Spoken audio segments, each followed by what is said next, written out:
10. सत्संगियों की संख्या में कई गुना वृद्धि। किसी ने एक दिन महाराज जी से कहा कि महाराज जी के गद्दी नशीन होने के बाद सत्संगी 10 गुना बढ़ गए हैं। उन्होंने उत्तर दिया कि यह सब स्वामी जी महाराज, बाबा जी और बड़े महाराज जी के बोए हुए बीज का फल है। हम तो उनकी बोई हुई फसल को पूरी तरह पानी भी नहीं दे पा रहे हैं। इस संबंध में महाराज जी हमेशा बरगद के पेड़ का उदाहरण देते हैं। इसका बीज दिखने में तो बहुत छोटा होता है, पर बढ़कर एक विशाल पेड़ हो जाता है। पेड़ की विशालता देखकर अचरज होता है कि कैसे इतने छोटे से बीज ने इतने बड़े पेड़ का रूप ले लिया। इसलिए महाराज जी कहते हैं कि आज जो कुछ भी नजर आ रहा है वह सब हुजूर बड़े महाराज जी और उनके पहले के गुरुओं द्वारा बोए गए बीज का फल है। यह सब महाराज जी की नम्रता और अपने सद्गुरु के प्रति प्रेम और समर्पण की भावना का नतीजा है। 11. हमेशा दो, मांगो कभी नहीं। महाराज जी ने एक और प्रसंग सुनाया जो बड़े महाराज जी के चोला छोड़ने के कुछ दिन पहले का है। बड़े महाराज जी ने अपने पुत्रों और उनके परिवार के लोगों को बुलाया और फरमाया, मैंने तुम सबको अलग अलग और पूरी तरह काम काज में लगा दिया है और अब तुम सब अच्छी तरह कमा रहे हो। मैं तुम सभी को सलाह देता हूं, कभी अपना हाथ मांगने के लिए मत फैलाना, हमेशा देने के लिए ही बढ़ाना। उनके पुत्रों ने जवाब दिया, आपके आशीर्वाद से जैसा आप चाहते हैं वैसा ही होगा। आज यहां हर सत्संगी जानता है कि महाराज जी और उनका परिवार अपने खेतों से डेरे के लिए कितनी सेवा दे रहे हैं।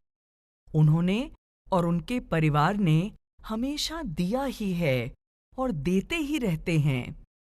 उन्होंने सिकंदरपुर में अपनी जमीन सत्संग घर बनाने के लिए दी है और राधा स्वामी सत्संग ब्यास सोसाइटी को भी एक चैरिटेबल अस्पताल बनाने के लिए जमीन दी है।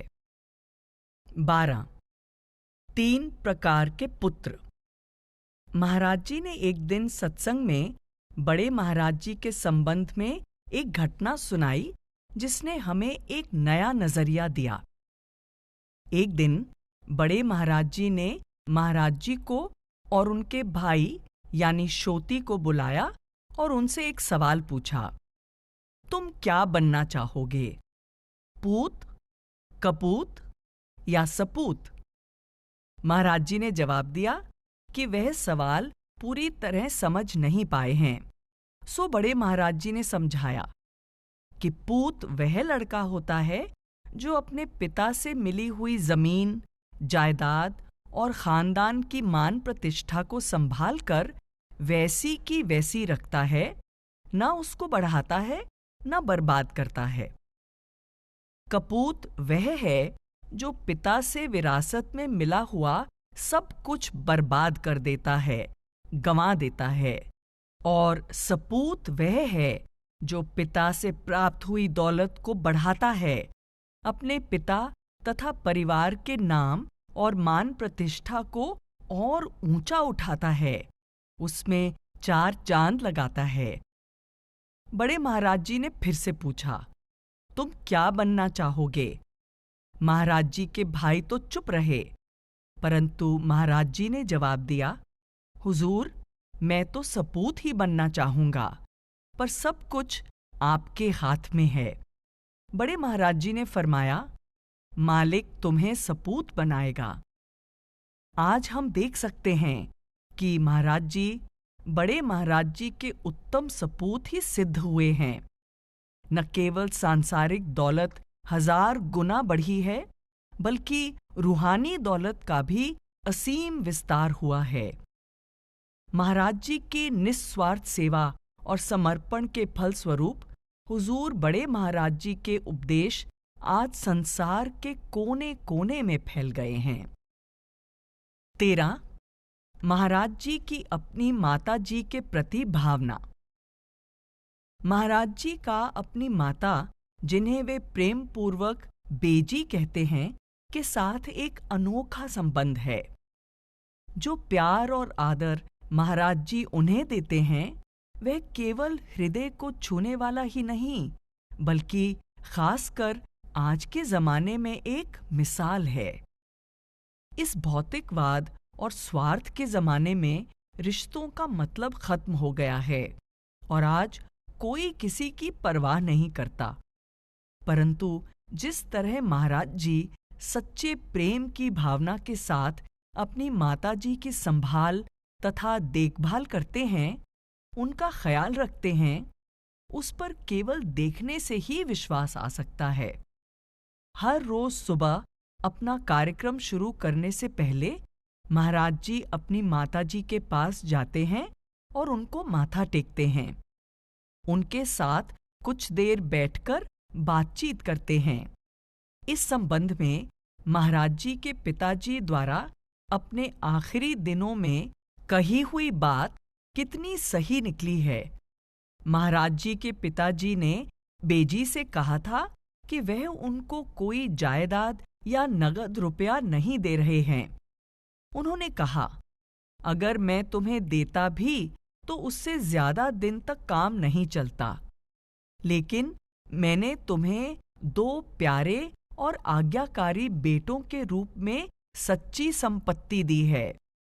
मैं तुम्हें विश्वास दिलाता हूं कि वे तुम्हारी अच्छी तरह संभाल ही नहीं करेंगे, बल्कि तुम्हारी जिंदगी की सारी जिम्मेदारियों और जरूरतों को तुम्हारे कहे बिना ही पूरा करेंगे।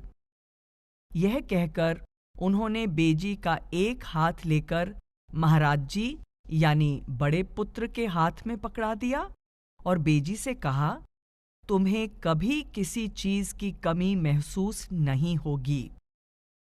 यह सब सही निकला है। महाराज जी और उनके भाई ने अपनी छोटी बहन की शादी करवाई। 3 अन्य बहनों का विवाह पहले ही हो चुका था। उन्होंने अपनी विधवा बड़ी बहन के बच्चों को पढ़ाया, उनकी शादियां की और उनको काम काज में लगवाया।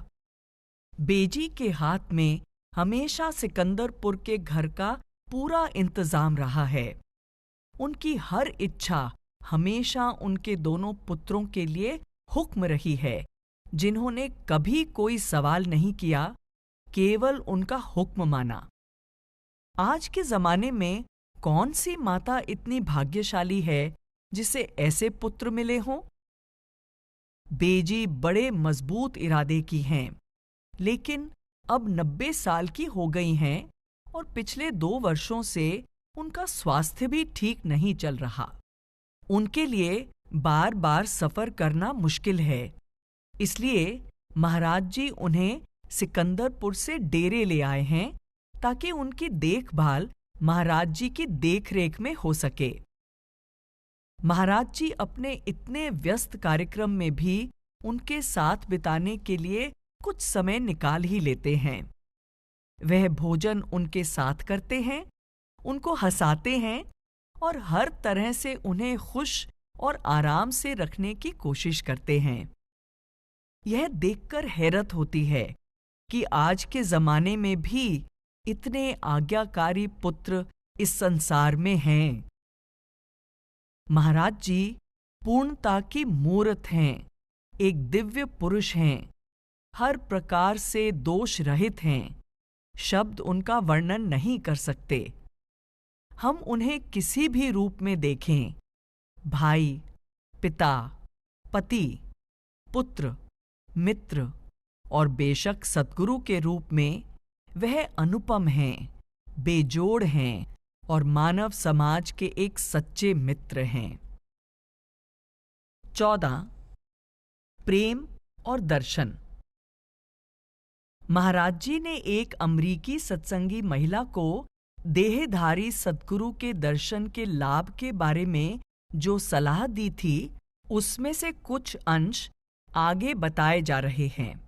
यह पत्र 1952 में किसी समय लिखा गया था।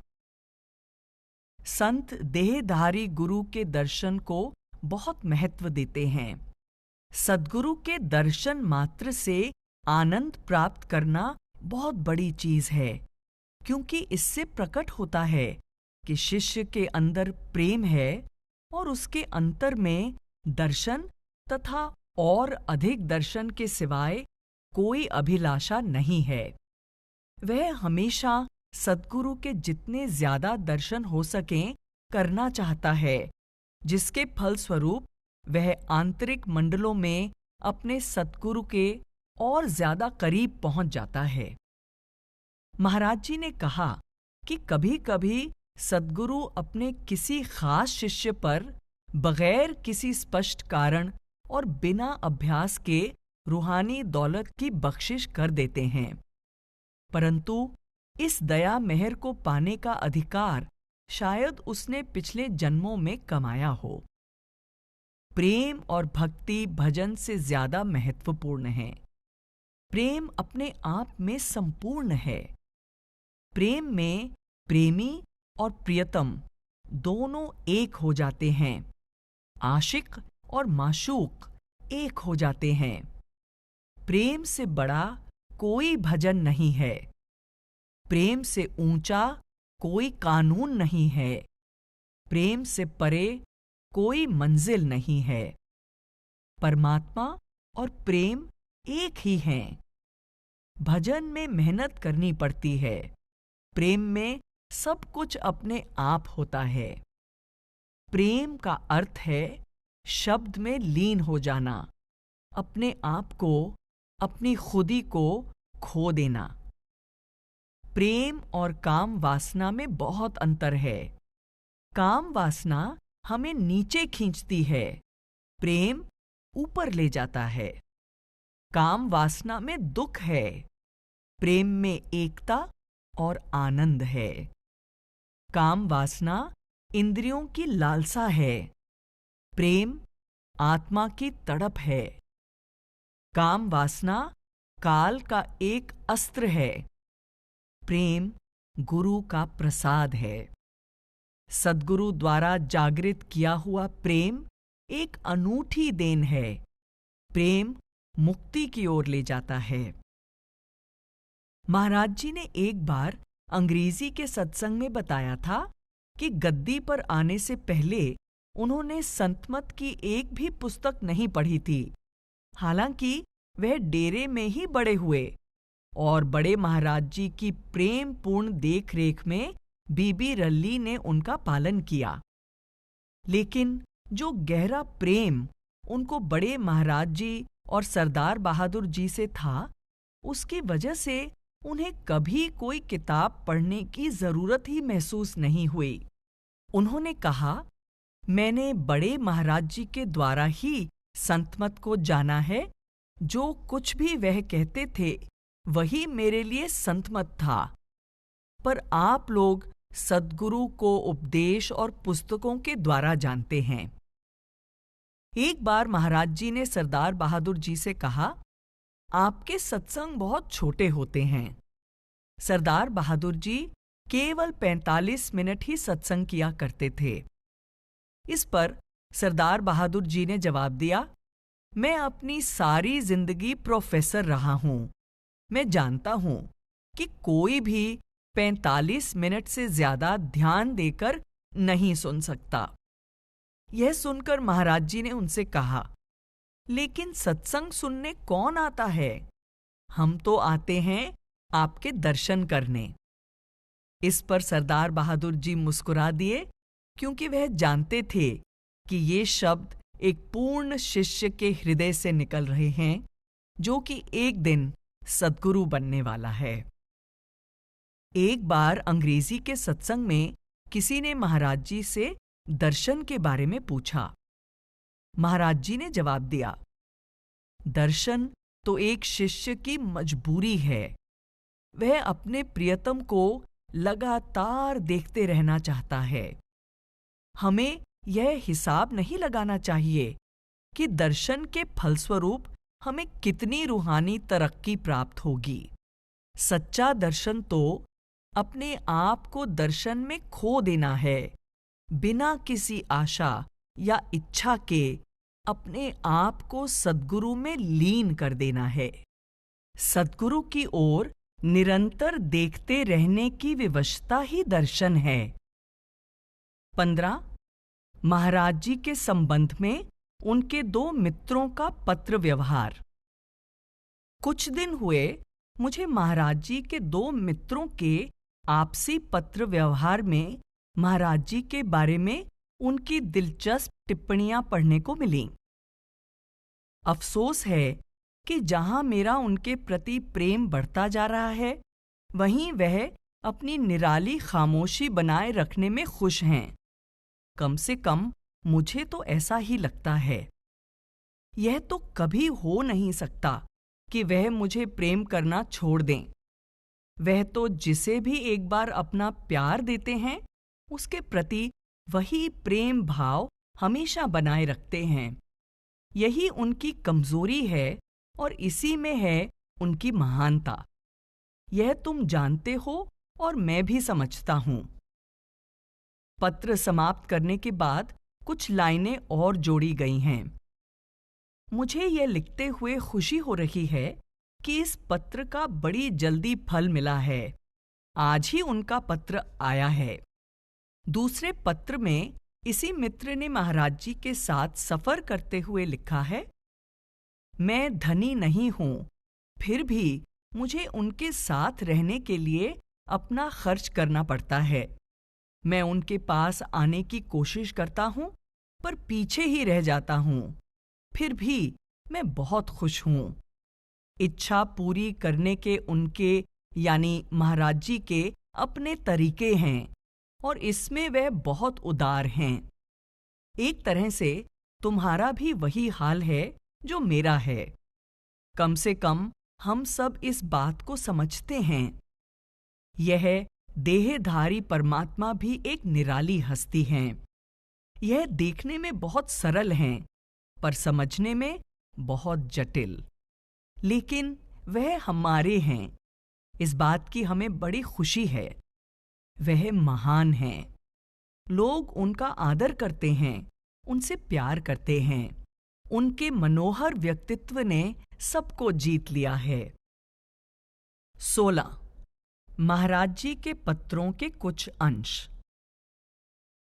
महाराज जी द्वारा अपने मित्र को लिखे एक पत्र में से कुछ अंश यहां कहे जा रहे हैं। पता नहीं क्यों जब भी मैं भारत छोड़कर बाहर जाता हूं, मेरी मनोदशा एक दार्शनिक की तरह कुछ अजीब सी हो जाती है और मुझे ऐसा लगता है मानो मेरा यहां कुछ है ही नहीं। मैं जब कभी भी इस पवित्र वातावरण को छोड़कर जाता हूं, तो मुझे लगता है कि मैं इसका कभी था ही नहीं। मुझे यह मानने के लिए अपने आप को मजबूर करना पड़ता है कि यहाँ मेरी कुछ जिम्मेदारियां हैं, उत्तरदायित्व हैं और कहने के लिए कुछ मोह के बंधन भी हैं। इसलिए तुम मेरी खामोशी का कारण समझ सकते हो। जितना ज्यादा मैं दुनिया और यहाँ के लोगों को देखता हूँ, उतना ही ज्यादा मुझे लगता है कि मैं इस दुनिया का नहीं हूँ। मेरी इच्छा हमेशा अपने आप में रहने की ही होती है। मुझे लगता है कि मेरी अपनी अलग ही दुनिया है। जो कुछ मैं अपने आसपास देखता हूँ, उससे वह बिल्कुल ही अलग है। महाराज जी के व्यक्तिगत पत्रों में से एक और पत्र के कुछ अंश। जनवरी 23, 1963। शारीरिक और मानसिक रूप से मैं जीते हुए भी निष्प्राण हूं। महाराज जी का उपदेश दुनिया के हर कोने में पहुंच गया है, लेकिन मैंने अपने को और अपने स्वास्थ्य को अस्त व्यस्त कर लिया है। मैं नहीं चाहता कि मैं किसी भी तरह अपनी जिम्मेदारियां निभाने में असफल रहूं या मेरी ओर से जरा सी भी कसर रह जाए। और मेरे प्यारे महाराज जी की मुझसे जो आशाएं हैं उन पर मैं पूरा उतरना चाहता हूँ। जो कुछ भी मेरे पास है मैंने संगत को अर्पण कर दिया है। जो मैं नहीं दे पाया हूँ वह मेरे पास था ही नहीं। मैं जो कुछ भी कर रहा हूँ अपना कर्तव्य निभाने के लिए करता हूँ, अपने प्रियतम के प्रेम की खातिर करता हूँ। अगर कोई मेरे रोज के कार्यक्रम के मिनट मिनट का हिसाब करे तभी पता लग सकता है कि मेरा क्या हाल है। 8 सितंबर से आज तक मैं लगातार 1 सप्ताह से ज्यादा एक जगह नहीं सोया हूं और यही सिलसिला मई के आखिर तक चलेगा। मुझसे इस बार की गर्मियों में अमेरिका जाने का बहुत आग्रह किया जा रहा है। इतने व्यस्त कार्यक्रम के बावजूद भी महाराज जी अपने दोस्तों का ख्याल रखते हैं और उनको पत्र लिखने का समय निकाल लेते हैं। समझ में नहीं आता कि वह सबका इतना ध्यान और फिक्र कैसे रख पाते हैं। वह अपने एक मित्र को लिखते हैं, मैं तुम्हारे प्यार की बहुत कद्र करता हूँ और यह भी जानता हूँ कि इतने लंबे समय तक मुझसे दूर रहना तुम्हारे लिए कितना मुश्किल है। शायद अपनी जिंदगी में पहली बार ही तुम्हें इसका अनुभव करना पड़ रहा है, लेकिन तुम्हें जीवन के प्रति व्यावहारिक दृष्टिकोण अपनाना होगा। तुम्हारी कई जिम्मेदारियां हैं और तुम उन्हें मुस्कुराते हुए निभा रहे हो। यह देखकर मुझे खुशी होती है। मुझे अफसोस है कि तुम्हारे जल्दी जल्दी आने वाले पत्रों का समय पर जवाब देना मेरे लिए मुश्किल है, पर मुझे हमेशा तुम्हारा ध्यान रहता है। डेरा बड़ी तेज गति से बढ़ रहा है और यहाँ चल रहे दैनिक कार्यों को निपटाने में काफी समय लग जाता है। महाराज जी द्वारा अपने एक मित्र को 22 अक्टूबर 1964 को लिखे पत्र के कुछ अंश। कृपया यह मत समझना कि मैं तुम दोनों पर ध्यान नहीं दे रहा हूं और अब मेरे प्रेम और दोस्ती पर तुम्हारा अधिकार नहीं रहा है। जो भी मेरे दिल तक एक बार पहुंच गया है वह हमेशा वहीं रहेगा। महाराज जी ने 22 अप्रैल 1962 को विदेश से एक दूसरे मित्र को लिखा, मैं हुजूर महाराज जी का संदेश इन देशों में ले जा रहा हूं और उनकी दया मेहर का हाथ लगातार मेरे ऊपर रहेगा। इस बारे में कोई चिंता मत करना। वह इस गुनहगार पर हमेशा बहुत मेहरबान हैं। यह महाराज जी की स्वाभाविक नम्रता है कि सब कुछ खुद करते हुए भी वह हमेशा अपने गुरु को ही श्रेय देते हैं। 17. सरदार बहादुर जी की कुछ यादें। दोस्तों के बारे में महाराज जी ने सरदार बहादुर जी के साथ हुई एक और घटना सुनाई। एक बार महाराज जी डेरे में अपने दोस्तों के साथ दफ्तर की ओर जा रहे थे, जहां सरदार बहादुर जी बैठे हुए थे। चलते चलते वे सब अपने एक दोस्त को मजाक में चिढ़ा रहे थे और उसे इतना चिढ़ाया कि उसकी आंखें भर आईं। सरदार बहादुर जी यह सब देख रहे थे। उन्होंने महाराज जी को उंगली के इशारे से बुलाया और बड़े मीठे स्वर में कहा, चौधरी, यानी जैसा कि वह प्यार से महाराज जी को पुकारते थे, मजाक वह होता है जिसका मजा जितना तुम लेते हो उतना ही वह भी ले जिसके साथ मजाक किया जा रहा हो। सरदार बहादुर जी बहुत सादे और सरल व्यक्ति थे, बहुत कम बोलते थे और हमेशा जो कहना होता उसी नुक्ते पर और संक्षेप में बात करते थे। बड़े महाराज जी के समय में वह एक कोने में चुपचाप बैठकर अपने प्यारे सद्गुरु के चेहरे को एकटक देखते रहते थे। उस समय वहां डेरे की जमीन और अन्य मामलों पर डेरे के अधिकारियों के साथ चर्चा चलती रहती थी जिसमें सब लोग भाग लेते थे। कभी कभी बड़े महाराज जी एकाएक सरदार बहादुर जी की ओर देखकर पूछ लेते थे, तुम्हारी क्या राय है? उनका जवाब सदा एक ही होता था, हुजूर, आपसे ज्यादा कौन जानता है। इस पर बड़े महाराज जी मुस्कुरा देते थे। महाराज जी ने हमें बताया कि गद्दी पर आने के कुछ समय बाद सरदार बहादुर जी सिरसा गए।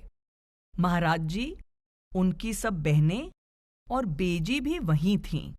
हर रोज सुबह पूरा परिवार उनको माथा टेकने जाता था। सरदार बहादुर जी को मालूम नहीं था कि महाराज जी की कितनी बहनें हैं और उनके क्या नाम हैं, हालांकि वह महाराज जी के माता पिता के काफी नजदीक थे। सो उन्होंने महाराज जी से पूछा कि उनकी कितनी बहनें हैं। महाराज जी ने जवाब दिया, 4। कितनों की शादी हो गई है, उनका अगला सवाल था, और उत्तर था 2 की शादी हो चुकी है। फिर उन्होंने सबके नाम महाराज जी से पूछे, क्योंकि वह उन्हें उनके नाम से पुकारना चाहते थे ताकि उनसे नजदीकी जाहिर कर सकें। लेकिन अगले दिन जब रोज की तरह वे सब माथा टेकने आईं, तो सतनाम गुरनाम हो गई, गुरनाम हो गई देवी, और देवी बन गई महेंद्र। महाराज जी मुस्कुरा दिए और फिर से सरदार बहादुर जी को सबके सही नाम बताए। अगले दिन उन्होंने सबको सही नाम से पुकारा। एक दिन सरदार बहादुर जी के बारे में बात करते हुए महाराज जी ने कहा, एक बार मैं डेरे आया हुआ था और उनके पास बैठा था। उन्होंने मुझसे मेरे एक दोस्त के बारे में पूछा। मैंने उन्हें बताया कि मैं अब उससे नहीं मिलता और अब हमारे बीच दोस्ती नहीं रही है। यह सुनकर सरदार बहादुर जी ने मुझसे कहा, जिसे एक बार दोस्त बनाया है वह हमेशा दोस्त ही रहता है। अगर तुम अपने मित्रों की परीक्षा ही लेते रहोगे तो तुम्हारा कोई मित्र नहीं रहेगा। 18. लंगर का विकास।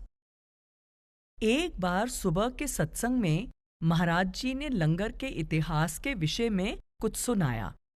वह बोले कि बाबा जी ने अपने जीवन काल में बड़े महाराज जी से कहा था कि बाबा जी के चोला छोड़ने के बाद बड़े महाराज जी सत्संग करें और डेरे का बंदोबस्त संभालें। बाबा जी के बाद जब बड़े महाराज जी गद्दी पर आए तो उन्होंने कहा, मुझे पहली और सबसे बड़ी समस्या यह लगी कि बाबा जी द्वारा शुरू किए गए लंगर को कैसे चालू रखा जाए। इसे चलाने के लिए काफी रुपए की जरूरत थी ताकि अनाज आदि खरीदा जा सके। मैंने कभी किसी तरह के दान या चंदे की मांग नहीं की। अपनी नौकरी के दिनों में जब मैं कई धार्मिक या सामाजिक संस्थाओं का अध्यक्ष या सदस्य रहा, तब भी मैंने कभी कुछ नहीं मांगा। इसलिए मैंने बाबा जी से अंतर में प्रार्थना की, हुजूर, आपने लंगर शुरू किया है। मैंने हमेशा अपनी कमाई पर ही गुजारा किया है और कभी किसी से कुछ नहीं मांगा है। मैं इतना बड़ा लंगर कैसे चला सकूंगा? उन्होंने मुझे विश्वास दिलाया, तुम इस बारे में कोई फिक्र मत करो। यह स्वामी जी महाराज के आशीर्वाद से शुरू हुआ है। तुम इसे जैसा चल रहा है चलाओ। यहाँ कभी किसी समय भी खाने की कमी नहीं होगी। हमेशा सब कुछ भरपूर रहेगा। बाबा जी की दया मेहर और आशीर्वाद से लंगर हमेशा चलता रहा है। बड़े महाराज जी के समय में, सरदार बहादुर जी के समय में, और जैसा कि सब जानते हैं, आज भी जब संगत की संख्या बढ़कर लाखों हो गई है, लंगर सबके लिए खुला है और सारा वक्त भोजन परोसा जाता है। महाराज जी ने आगे फरमाया, मैंने लंगर को लड़ाई के दिनों में भी चलते देखा है और देश के विभाजन के भयंकर समय में भी, जबकि हर जगह अनाज की सख्त कमी थी। पाकिस्तान से आने वाले अनेक शरणार्थी और हिंदुस्तान से पाकिस्तान जाने वाले डेरे में इकट्ठे हो गए थे। फिर भी लंगर वैसे ही चलता रहा जैसे कि आज चल रहा है। देश के विभाजन के समय महाराज जी के हुक्म से भोजन तैयार करके ब्यास रेलवे स्टेशन पर सभी शरणार्थियों को दिया जाता था, चाहे वे पाकिस्तान से आ रहे हों या वहां जा रहे हों, चाहे वे हिंदू हों या मुसलमान। इस तरह हर भरी हुई रेलगाड़ी में लोगों को अच्छी तरह खाना खिलाया जाता था और सत्संगी उन्हें खिलाकर बड़े खुश होते थे। मुझे नहीं मालूम कहाँ से और किस तरह इतना खाना आता था। अपने बचपन से अब तक लगातार मैंने लंगर के भंडार हमेशा अनाज से भरे देखे हैं। लाखों लोगों को रोज लंगर में खाना खिलाया जाता है, खासकर मासिक सत्संग के दौरान। इसके बावजूद भी अब हमारे पास अपनी जरूरत से कहीं ज्यादा अनाज है। यह सब संगत की भक्ति और प्रेम का फल है। डेरे के प्रबंधकों को बाजार से कोई अनाज नहीं खरीदना पड़ता। बड़े महाराज जी अक्सर कहा करते थे कि बाबा जी ने इस डेरे की नींव प्यार और सेवा पर रखी है। आज यहाँ जो कुछ हो रहा है उससे बड़े महाराज जी के वचन सत्य साबित होते हैं। लाखों लोग भंडारों के दिनों में लंगर में खाना खाते हैं। सेवादार बड़े प्रेम और लगन से खाना पकाते और खिलाते हैं। यह ऐसा नजारा है जिसे खुद देखकर ही विश्वास होता है। जब महाराज जी भंडारे के दिनों में लंगर में जाते हैं, तब खाना बनाने वाली बीबियां शब्द गाती हैं और दोनों हाथ जोड़कर महाराज जी के एकटक दर्शन करती हैं। उस समय उनकी आंखों से आंसुओं की धारा बहती रहती है। यह एक बड़ा खूबसूरत और मर्मस्पर्शी अनुभव है। प्रेम और भक्ति सेवादारों के चमकते चेहरों पर स्पष्ट झलकती है। महाराज जी के कुछ ही क्षणों के दर्शनों से वे आनंद विभोर हो जाते हैं और उनके मुख पर संतोष तथा आनंद की अनोखी छटा छा जाती है, जो कि सेवा से ही प्राप्त होती है। भंडारे के समय पर लंगर की सचमुच कोई मिसाल नहीं है, क्योंकि मेरे ख्याल से दुनिया में शायद ही कहीं मुफ्त खाना इतने बड़े समुदाय को खिलाया जाता हो। 50,000 स्त्री और पुरुष एक बार में खाने के लिए बैठते हैं और उन्हें खाना परोसा जाता है। हर भोजन के वक्त बार बार ऐसी कई पंक्तियां बैठती हैं, क्योंकि भंडारे पर लाखों लोग यहाँ इकट्ठे होते हैं। इतने लोगों के खाना खा लेने के बाद भी लंगर की सफाई देखते ही बनती है। सभी जानते हैं कि भंडारे के समय आने वाली संगत हर साल बढ़ती जा रही है। खासकर भंडारे के दिनों में बाहर से 4 से 5 लाख या शायद इससे भी ज्यादा लोग डेरे में आते हैं। आने वाली संगत की संख्या के बारे में पहले से जो भी अनुमान लगाए जाते हैं, उससे कहीं अधिक संगत आ जाती है। जाहिर है कि लंगर में खाने वालों की संख्या भी उसी हिसाब से बढ़ जाती है और उम्मीद से कहीं ज्यादा हो जाती है।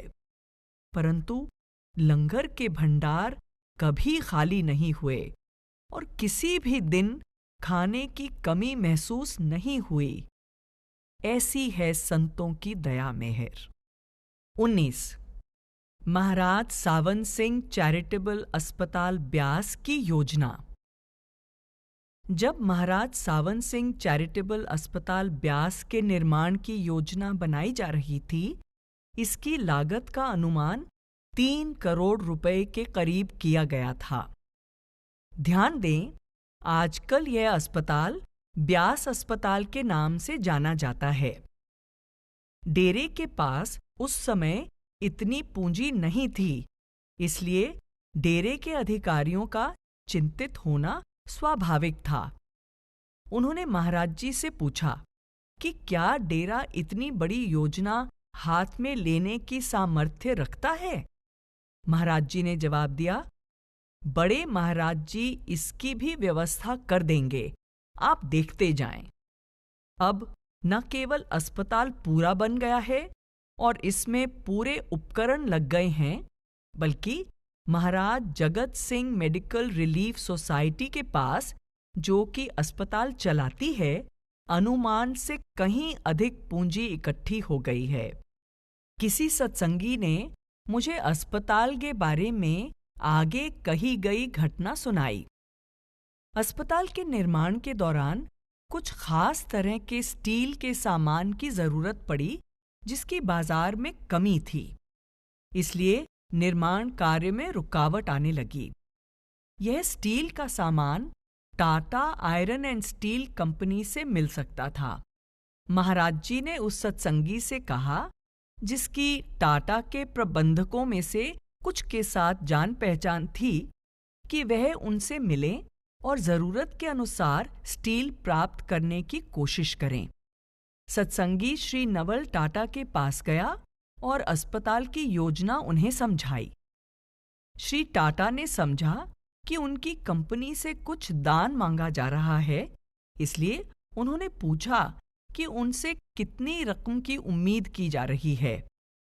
जब सत्संगी ने स्पष्ट किया कि वह उनसे किसी प्रकार की आर्थिक सहायता के लिए नहीं आया, बल्कि केवल अपनी स्टील की जरूरत जल्दी पूरी करवाने आया है, और वह भी नगद भुगतान पर, तो श्री नवल टाटा आश्चर्यचकित रह गए। वह कहने लगे, तुम कहते हो 3 करोड़ रुपए की लागत का अस्पताल बन रहा है, फिर भी तुम्हें उसके लिए कोई दान या चंदा नहीं चाहिए।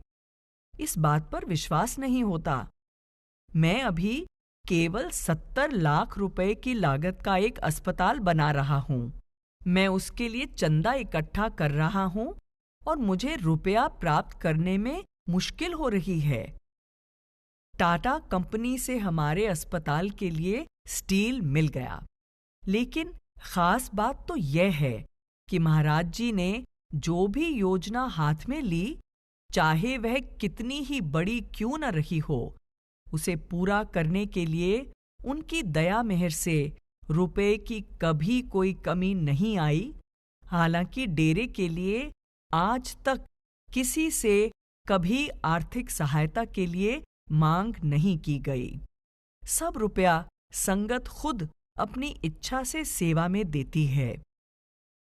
कई बार महाराज जी ने भारतीय और विदेशी करोड़पतियों की बड़ी रकम को नम्रतापूर्वक अस्वीकार किया है।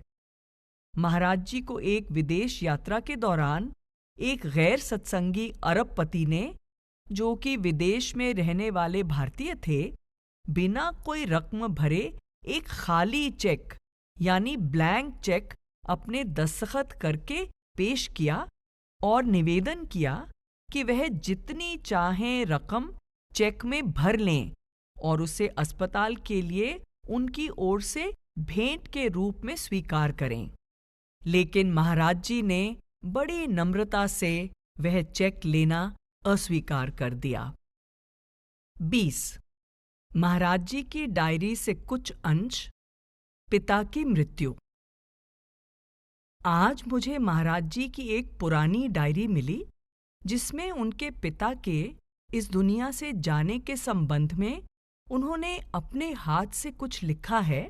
कुछ अंश आगे कहे जा रहे हैं। जुलाई 7, 1956।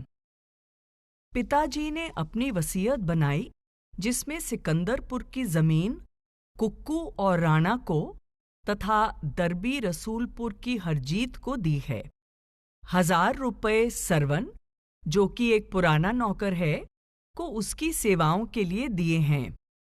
उन्होंने बेजी का हाथ मेरे हाथ में थमा दिया। महाराज जी मुझे इस विश्वास को निभाने के योग्य बनाएं। वह इस शरीर को छोड़ने के लिए बहुत उत्सुक हैं। जुलाई 9। पिताजी की हालत काफी गंभीर है। जुलाई 11। ऐसी घटनाएं हो रही हैं जिनका सामना करना दुखदाई है। बुआ रखी ने रात को 2:30 बजे चोला छोड़ दिया। जुलाई 17। साधु सिंह, जिसने मेरे खिलाफ कुछ साल पहले दीवानी दावा दायर किया था, माफी मांग ली है। मुझे तो उससे कभी कोई गिला था ही नहीं। अगस्त 5। पिताजी बहुत शांत हैं। वह कहते हैं कि महाराज जी हमेशा उनके साथ हैं और वह बहुत खुश हैं। अगस्त 8। पिताजी ने मुझसे उनके जाने के बाद परिवार की देखभाल करने को कहा। अगस्त 14।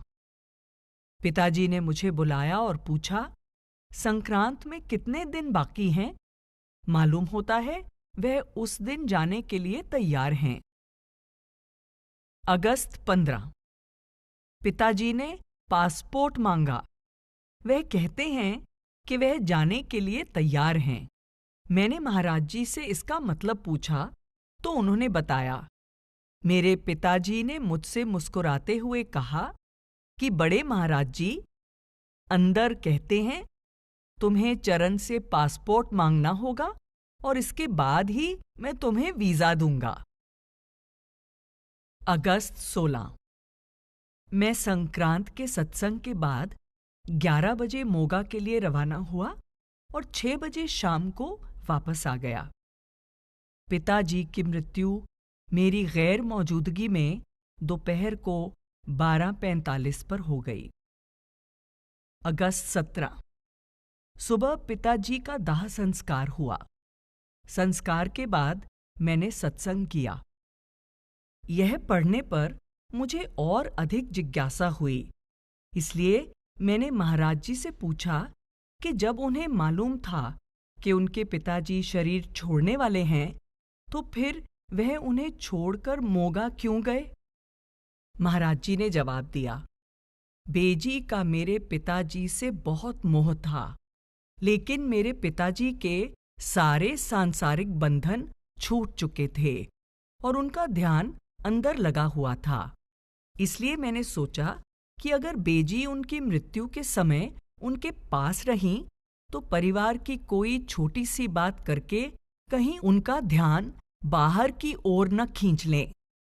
और फिर उस दिन सुबह के अखबार में मैंने पढ़ा कि मोगा में उनके भाई का देहांत हो गया था, इसलिए मुझे उन्हें ले जाने का कारण मिल गया। मैंने सुझाव रखा, अफसोस जाहिर करने के लिए हमें परिवार के लोगों से मिल आना चाहिए। इसमें कुछ ही घंटे लगेंगे। बेजी मान गई, लेकिन मुझे ही साथ जाना पड़ा क्योंकि वह किसी और के साथ जाने को तैयार न होती। 21. बच्चों के नाम रखना। एक बार मुझे प्रोफेसर जगमोहन लाल ने महाराज जी के बारे में एक दिलचस्प बात सुनाई। उन्होंने कहा कि हालांकि संतों को मालूम होता है कि क्या होने वाला है, लेकिन वे अपनी नम्रता के कारण कुछ बताते नहीं। महाराज जी की पहली संतान, एक कन्या, बड़े महाराज जी के समय में ही पैदा हो गई थी। महाराज जी उस समय अमृतसर में बड़े महाराज जी के पास थे, जो वहां अपना इलाज करवाने गए हुए थे। वहीं पिसावा से राव साहिब यानी महाराज जी के ससुर का तार आया कि हरजीत को बेटी हुई है। बीबी लाजो ने, जो उस समय बड़े महाराज जी की सेवा में थी, लड़की होने पर निराशा जाहिर की, परंतु बड़े महाराज जी ने कहा, फिक्र मत करो, आगे लड़के भी होंगे। यह बात 24 अक्टूबर 1947 की है। इसके बाद अप्रैल में बड़े महाराज जी ने चोला छोड़ दिया और सरदार बहादुर जी गद्दी पर आए। बेजी महाराज जी की पुत्री और पत्नी को साथ लेकर सरदार बहादुर जी के पास आशीर्वाद लेने आईं और उनसे बच्ची का नाम रखने का निवेदन किया। लेकिन सरदार बहादुर जी सिर्फ मुस्कुरा दिए और बोले, माता और पिता से कहो कि नाम रखें। वे महीनों से नाम इकट्ठे कर रहे हैं। बेजी सिरसा आ गईं और सरदार बहादुर जी का संदेश महाराज जी को दे दिया। महाराज जी उस समय अपनी बहनों के साथ रसोई घर में खाना खा रहे थे। उन्होंने जवाब दिया, ठीक है, हम सब इस बारे में चर्चा करें और बच्ची का नाम रख दें। बेजी ने कहा कि नामकरण रीति रिवाज के मुताबिक किया जाना चाहिए। महाराज जी ने उत्तर दिया, सरदार बहादुर महाराज जी का हुक्म ही हमारे लिए नामकरण का रीति रिवाज है। इस प्रकार नवजात कन्या का नाम निर्मलजीत रखा गया। फिर महाराज जी ने मजाक करते हुए कहा, इस वक्त हम सब यहाँ मौजूद हैं, इसलिए आगे होने वाले दोनों लड़कों के नाम भी रख ही लें। बेजी आश्चर्य में पड़ गईं और उन्होंने पूछा, तुम्हें यह कैसे मालूम? महाराज जी ने जवाब दिया, बड़े महाराज जी पहले ही यह बात बता चुके हैं। महाराज जी ने उनका नाम जसबीर और रणबीर रखा और कहा, हम उन्हें कुक्कू और राणा कहकर पुकारेंगे। जैसा कि सबको मालूम है, महाराज जी के 2 पुत्र हैं और उनके नाम कुक्कू और राणा हैं। इस घटना से यह भी प्रकट होता है कि महाराज जी ने शुरू से ही किसी रीति रिवाज या प्रथा में विश्वास नहीं किया। 22. बड़े महाराज जी की बीमारी। एक बार बड़े महाराज जी की चर्चा करते हुए महाराज जी ने हमसे कहा, गर्मियों की बात है, एक दिन सिकंदरपुर में मेरे पिताजी के नाम डलहौजी से तार आया कि बड़े महाराज जी सख्त बीमार हैं और वह फौरन वहां पहुंचें। मेरे पिताजी सिरसा आए ताकि वहां से वह रेल पकड़ें और साथ ही मुझे बता दें कि वह अचानक डलहौजी क्यों जा रहे हैं। बड़े महाराज जी की सख्त बीमारी का समाचार सुनकर महाराज जी बहुत परेशान हो गए और बोले, मैं भी आपके साथ चलूंगा। परंतु उनके पिताजी ने उन्हें मना कर दिया और कहा, तुम्हें नहीं बुलाया है, इसलिए मैं तुम्हें नहीं ले जा सकता। इस पर महाराज जी की आंखों से आंसू बहने लगे। पिताजी ने उन्हें धीरज बंधाते हुए कहा, मुझे जाने दो, मैं बड़े महाराज जी को बता दूंगा कि तुम आना चाहते हो और अगर वह मंजूरी देंगे तो मैं तुम्हें खबर कर दूंगा। डलहौजी पहुंचने पर जब बड़े महाराज जी को महाराज जी के पिताजी ने बताया कि चरण बहुत परेशान थे और वहां आने की इजाजत मांग रहे थे, तो बड़े महाराज जी ने अपने सेक्रेटरी द्वारा पत्र लिखवाया कि अब उनकी तबीयत काफी ठीक है और जल्दी ही वह बिल्कुल अच्छे हो जाएंगे, और साथ ही यह भी लिखा कि भविष्य में यदि ऐसा कोई मौका आया तो वह अवश्य महाराज जी को बुला लेंगे। अक्टूबर 1947 में बड़े महाराज जी फिर से बहुत बीमार हो गए और इलाज के लिए उन्हें अमृतसर सत्संग घर ले जाया गया। उन्होंने लाला मुंशीराम से कहा कि चरण को यहाँ बुला लिया जाए। जैसे ही महाराज जी को यह संदेश मिला, उन्होंने अपने सारे मुकद्दमे किसी सहयोगी के सुपुर्द कर दिए और अगले दिन सुबह ब्यास के लिए रवाना हो गए और वहां से सीधे अमृतसर चले गए। महाराज जी ने हमें बताया, मुझे बड़े महाराज जी के पास 20 दिन रहने का मौका मिला। जब मैं वहां था तो मेरे पास हिसार के डिप्टी कमिश्नर का पत्र आया जिसमें लिखा था कि मेरा नाम जुडिशियल सर्विस यानी न्यायिक सेवा के लिए आगे भेज दिया गया है। मैं यह पत्र बड़े महाराज जी के पास ले गया। वह उस समय लेटे हुए थे, पर एकदम उठकर बैठ गए और मुझसे बड़े प्यार से बोले, वकालत और जुडिशियल सर्विस तुम्हारे लिए नहीं है।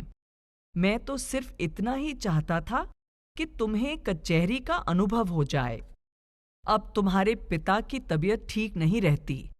वह खेतों का इंतजाम बराबर नहीं देख पाते हैं और तुम्हारा छोटा भाई फौज में है।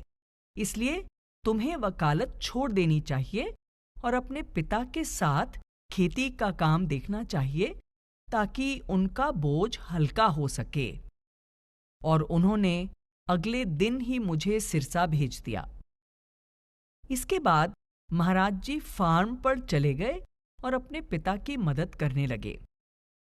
दिसंबर के तीसरे हफ्ते में महाराज जी के पास फिर से डेरे से तार आया कि वह दिल्ली डॉक्टर श्मिट को लेने जाएं और अपने साथ डेरे ले आएं। डॉक्टर श्मिट जिनेवा से बड़े महाराज जी का इलाज करने के लिए भारत आ रहे थे। महाराज जी उसी वक्त दिल्ली गए जहां उन्हें मालूम पड़ा कि श्री मेहता डॉक्टर श्मिट को पहले ही ब्यास ले गए हैं। वह भी फौरन डेरे आ गए। बड़े महाराज जी ने अपने वादे के अनुसार अपनी बीमारी के दौरान अपने चोला छोड़ने तक महाराज जी को अपने पास ही रखा। यह समय 3 महीने से कुछ ज्यादा का था, यानी 25 दिसंबर से 2 अप्रैल तक। 23 सरदार बहादुर जी की सलाह। महाराज जी ने बताया कि वह एक बार सरदार बहादुर जी के समय में किसी पारिवारिक समस्या के बारे में बहुत परेशान हो गए थे और उन्होंने कोई सख्त फैसला कर लिया था। सरदार बहादुर जी उस समय दिल्ली में सत्संग और नामदान के लिए गए हुए थे। उन्हें किसी तरह इस बात का पता चल गया। महाराज जी और उनके पिताजी भी इस दौरे में उनके साथ थे। जैसा कि सब जानते हैं, सरदार बहादुर जी बहुत कम बोलते थे। उन्होंने महाराज जी से, जो वहीं पास में खड़े थे, कहा कि चौधरी, तुम्हें जाकर ऐसे ऐसे करना चाहिए। यह बात महाराज जी द्वारा किए हुए फैसले से बिल्कुल उलट थी और उन्हें अपना फैसला बदलना बड़ा मुश्किल लग रहा था। महाराज जी को इतना गहरा आश्चर्य हुआ कि वह एकदम बिना हिले डुले खड़े रह गए, कुछ भी कह ना सके और सरदार बहादुर जी नीचे नामदान के लिए आए हुए लोगों की छटनी करने चले गए। आधे घंटे बाद सरदार बहादुर जी वापस आए तो उन्होंने महाराज जी को वहीं अपने आप में खोए हुए खड़ा पाया। सरदार बहादुर जी ने उनकी ओर देखा और उनका ध्यान अपनी ओर आकर्षित करते हुए कहा, इस जिंदगी में ऐसा क्या है जिसे हम जबान को दांतों तले दबाकर सहन नहीं कर सकते? महाराज जी ने हमसे कहा। मैं अपना सिर झुकाकर चुपचाप उनका हुक्म मानने चला गया। फिर उन्होंने कहा, सरदार बहादुर जी की सलाह प्रायः बहुत से मौकों पर मेरे लिए बहुत उपयोगी और लाभदायक साबित हुई है। एक पूर्ण गुरु के पूर्ण शिष्य। 24 गद्दी नशीनी के समय संगत से हुजूर महाराज जी के कहे कुछ शब्द। मुझे डेरे में प्रोफेसर जगमोहन लाल के पास जाने का बड़ा शौक था और मैं उनसे महाराज जी के बारे में बड़े प्रेम और चाव से बातें सुना करती थी। प्रोफेसर साहब बड़े महाराज जी के बहुत करीब थे और उन्होंने महाराज जी को बच्चे से बड़े होते देखा था और बड़े महाराज जी ने महाराज जी को सद्गुरु के पद के लिए शुरू से कैसे तैयार किया, यह भी वह जानते थे। महाराज जी उनके विद्यार्थी भी रह चुके थे। एक दिन प्रोफेसर साहिब ने हमें महाराज जी द्वारा 4 नवंबर 1951 को गद्दी नशीनी के समय दिए गए भाषण के बारे में बताया। गद्दी नशीनी के एक दिन पहले प्रोफेसर साहिब महाराज जी के पास बैठे हुए थे। उस समय बाबू गुलाब सिंह, जो कि एक पुराने सत्संगी थे, महाराज जी के पास आए और बोले, कल आपको संगत से कुछ कहना पड़ेगा, इसलिए मैंने आपके लिए यह भाषण लिख दिया है जिसे आप पढ़कर सुना दें। प्रोफेसर साहिब ने बताया, महाराज जी ने उन्हें धन्यवाद दिया और कागज रख लिया। लेकिन मैं जानता था कि महाराज जी कभी भी भाषण नहीं पढ़ेंगे, इसलिए मैंने पूछा, आपने संगत से क्या कहने का सोचा है? वह बोले, प्रोफेसर साहिब, मेरा तो दिल टूट रहा है। मुझे नहीं मालूम यह अपने आप को कैसे जाहिर करेगा। फिर पगड़ी की रस्म के वक्त महाराज जी ने बिना कोई नोट या कागज हाथ में लिए भाषण दिया। उनकी आंखें गीली थीं और गला रूंधा हुआ था और वह करीब करीब सिसक रहे थे। उनके भाषण का अनुवाद यहाँ दिया जा रहा है। प्रेम और नम्रता से भरे उनके भावपूर्ण मर्मस्पर्शी शब्द सुनकर वहां कई लोगों की आंखों में आंसू उमड़ आए। हुजूर महाराज जी के प्रति मेरा प्यार, सरदार बहादुर महाराज जी का हुक्म और संगत का प्रेम मुझे मजबूर करता है कि डेरे और संगत की सेवा करने का जो हुक्म सरदार बहादुर जी मुझे दे गए हैं, उसका पालन करने की मैं पूरी कोशिश करूं। लेकिन जब मैं अपने आप को और अपनी कमजोरियों को देखता हूं, तो मुझे अपने आप पर शंका होती है और मैं समझ नहीं पाता कि क्या मैं सचमुच इतनी बड़ी जिम्मेदारी निभाने के काबिल हूं। इसी सोच में इतने दिन मैं संगत के दर्शन न कर सका, जिसके लिए मैं संगत से माफी मांगता हूं। मैं संगत से साफ साफ अर्ज कर देना चाहता हूं कि मैं किसी प्रकार की रूहानियत का दावा नहीं करता, बल्कि जो गुण एक अच्छे सत्संगी में होने चाहिए, उनमें से कोई भी गुण मुझे अपने में दिखाई नहीं देता। हुजूर महाराज जी के आखिरी दिनों में उनके चरणों में रहकर उनकी सेवा करने का सौभाग्य तो मुझे जरूर मिला है, लेकिन सरदार बहादुर जी ने तो मुझे यह मौका भी नहीं दिया। मैं इतना बदकिस्मत हूं कि उनके संस्कार के बाद पहुंचा और उनके अंतिम दर्शन भी नहीं कर सका। उनके इस हुक्म का पता मुझे उन भाग्यशाली प्रेमी सत्संगियों से चला जो कि उनके निकट मौजूद थे। मुझे इसके सिवाय कोई चारा नजर नहीं आता कि उनके हुक्म के अनुसार संगत और डेरे की सेवा करूं। मैं संगत से विनती करता हूं कि मुझे अपना छोटा भाई समझकर संगत अपनी और डेरे की सेवा करने में मेरी मदद करे। लेकिन अगर संगत मुझे किसी और दृष्टि से देखने की कोशिश करेगी, तो मैं समझूंगा कि आप मुझे अपनी सहायता और सहयोग नहीं देना चाहते और यह मेरे साथ बड़ा अन्याय होगा। सरदार बहादुर जी के जाने का हम सबको बड़ा सदमा पहुंचा है। अभी हम हुजूर महाराज जी के वियोग के दुख को ही नहीं भूल पाए थे कि सरदार बहादुर जी भी हमें छोड़ गए हैं। उन जैसी विभूतियां संसार में बहुत कम आती हैं। कोई महान और पहुंची हुई आत्मा ही उनके जैसी पवित्र, बेदाग और निस्वार्थ जिंदगी गुजार सकती है। इस दुख के समय में हमें घबराना नहीं चाहिए और ना ही अपने को असहाय समझना चाहिए, बल्कि सुरत शब्द का जो मार्ग हुजूर महाराज जी और सरदार बहादुर जी हमें बता गए हैं, उस पर विश्वास के साथ दृढ़तापूर्वक चलने की कोशिश करनी चाहिए। हुजूर सच्चे पातशाह फरमाया करते थे कि वह सबके अंग संग हैं। उनका फरमान सिर्फ मेरे लिए ही नहीं, बल्कि सारी संगत के लिए है। डेरे के सभी प्रेमी सेवादारों से मेरी विनती है कि जो भी सेवा वे किसी के सुपुर्द कर गए हैं, उसे वे पूरी तरह निभाएं। संगत आज सरदार बहादुर जी की याद में दूर दूर से इकट्ठी हुई है।